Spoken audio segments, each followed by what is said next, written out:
Okay, this is take like 3. Great. Hey. Is this thing on? Is this camera on me? Welcome. Hey, y'all. Oh my god, this part is so awkward. Hey, YouTube. Welcome back to my channel. My name is Cambria. If you're new here, that is always so cringy to say, but it has to be said. In this video, I just wanted to talk about my little garden, what I've learned so far, what's been working, what hasn't worked. It's crazy, honestly. I didn't expect to love it this much, but I do. And I'm literally out here every day. I'll just come out here and sit. I was out here working the other day, or come out here and journal. I just want to be out here with my plants. I just love them. So let's get into why I started gardening. Lately, it's been something like just like an itch that I just had to scratch. I just been wanting to do it so bad. The thought of growing my own food and having my own food, like, you see the prices of groceries these days. So you might be thinking about starting a garden too. And it's definitely a learning process. A big reason why I wanted to start a garden was basically thinking of like feeding my family. How cool is it to be able to go into your garden and grab what you need?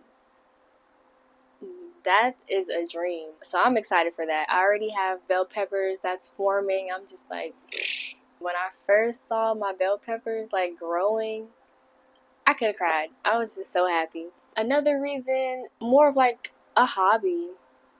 Something else to do outside of just being on my phone scrolling. Like, I feel like that just takes away.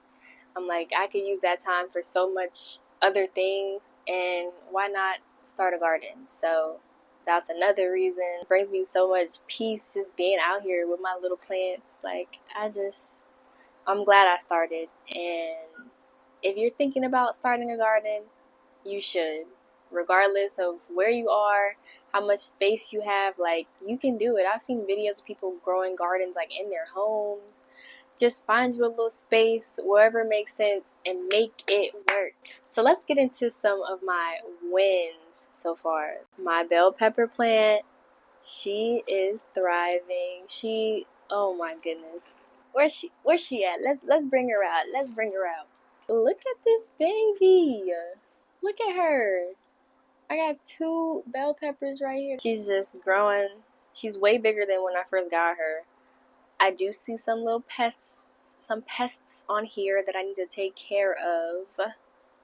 But I can't wait to harvest these. I don't know how much longer I need to wait. Obviously, they're still kind of small, but this is just my pride and joy right here. This one right here is my pride and joy. You're doing amazing. I love you. So that's a big win for me right now, my bell pepper plant. Also, my strawberry plants, they are looking pretty good. I see some strawberries forming. That's going to be really interesting. I saw a video of a lady comparing like strawberries from her garden versus the ones in the grocery stores, and like hers, they look better, they tasted better apparently, and I just can't wait to try mine. So bell pepper plants, my strawberries, banana peppers, onions, tomatoes. I didn't start those from seeds. Me and my husband, we went to a greenhouse and we picked them up. They were already started, so that was cool. I just transplanted them into these buckets.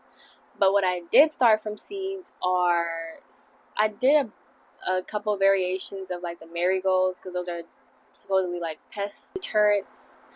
I also started corn from seeds, cilantro, spinach, and basil. And did I say corn? I started corn from seed. Like, I have a freaking corn plant that's growing. I know that's going to be huge one day. Probably not going to see that this year, but I have 3 corn plants growing, and I'm excited about that. Let's get into some of the mistakes that I've made thus far. Oof. So, I don't know why, but I thought that I was going to be immune to pests. I didn't think it would happen to me for whatever reason. So I was not prepared when I looked at my plants one day and saw all of these little white bugs, clear little bugs, underneath my leaves, like over the whole plant.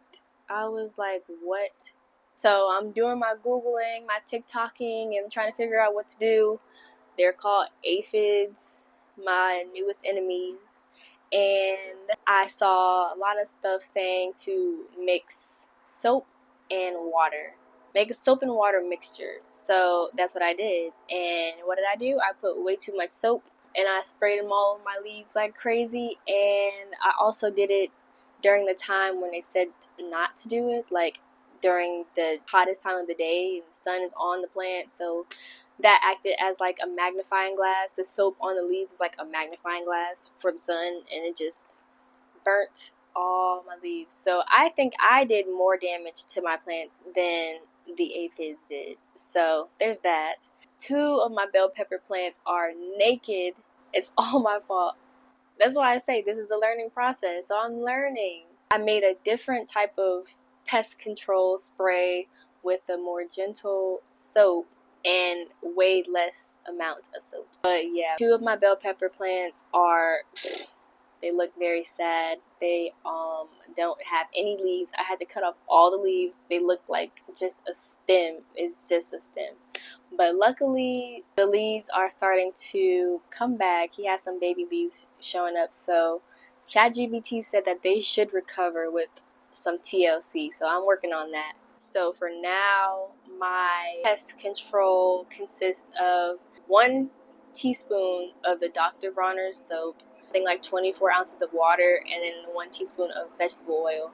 And I spray that on the little aphids when I see them. I don't try to do too much with it, but like I said, I think I did more damage to my plants with that first soap water mixture than the aphids did. So that's on me. I'm learning. Let me just bring them back on screen. Like, this is their moment. Look at them. A round of applause for the bell peppers. Thank you. So my gardening routine, I would say, I'm keeping it very simple. I don't water them every day. That was my mistake that I made like before with like houseplants. Way too much water, not watering them good enough. Just the top of the soil getting wet, not thinking of the roots or anything like that. So I'm doing things differently this time. I'll water the top of the soil. I have this thing where I put the solo cups with holes in the bottom into the soil, water it that way. That way the water is actually reaching the roots of the plants. And I do this, I just check the soil. I'm not going to say I do it every, like once a week, twice a week. I don't know. Whenever the soil just feels dry, that's when I'm like, okay, time for some more water. I'm not like how I used to be, thinking that they needed water every day and drowning my plants. I'm learning. As far as like a routine, I come out here and I check them every morning. I'm looking at them, making sure they're not like consumed with any bugs. Cause that, when I tell you that was so crazy, I just could not believe it. I don't know why I thought it wouldn't happen to me, but it did. And now I know better. Check the soil, see if they need any water. If the leaves need any pruning, I might do that. I like to come out here with my baby in the morning and we'll sit out here. And it's funny, like my plants, they have to look out for pests. They got to look out for the cat and the baby. Like, they got enemies coming from all sides. He likes to try to grab the leaves. Yes, this is like my happy place now. Like, coming out here, I enjoy it. I love it. I'm in my garden era. And so far, gardening just fits into my life so easily. I wish I would have started sooner, honestly. It's teaching me patience.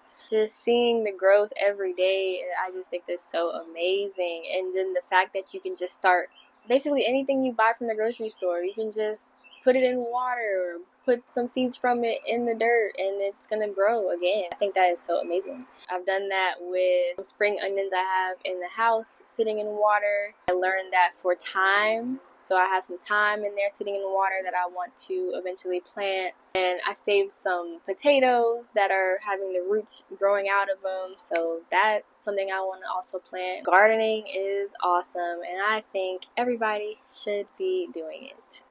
Especially the grocery prices. Yes, I'm back on the grocery prices. Like, why is it so expensive? I need to get me some chickens too, because why are eggs like $5 from Aldi when they used to be $1 something?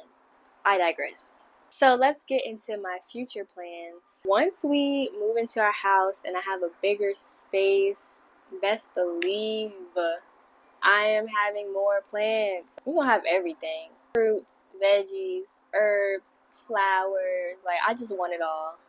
I want it all. I don't want to limit myself. I want everything. I want everything. Like, I want to be the woman that's like, oh, let me go into my garden and pick up some fruit and make a fruit salad. Pick up some veggies. I'm about to use this for dinner tonight. Like, from garden to stove. I think that's that's rich. If you can do that, you are rich. That's my future plan, to have everything in my garden, and provide for friends and family, because we're gonna be overflowing. We're gonna be overflowing with veggies and fruits and everything. So we're gonna have enough to give away. That's my plans for the future. That's what I want. More future plans. I want to learn more about composting and like how to just better the soil. So, and I guess like, bring the soil back to life. That's a thing. So I'm interested in learning about that. And I just want to expand my knowledge on gardening. Like, I'm right at the surface. Like, there's just so much to dig into. So I'm excited about that. I look forward to the day where I can just go into my garden and just take out everything I need. Limit the grocery store as much as possible. Limit not knowing how the food is being made and what chemicals are being used in it and all of that stuff. I want to cut out the middleman. I want to be the man. So thank you for listening to my little garden talk, and I will see you in my next video. Bye!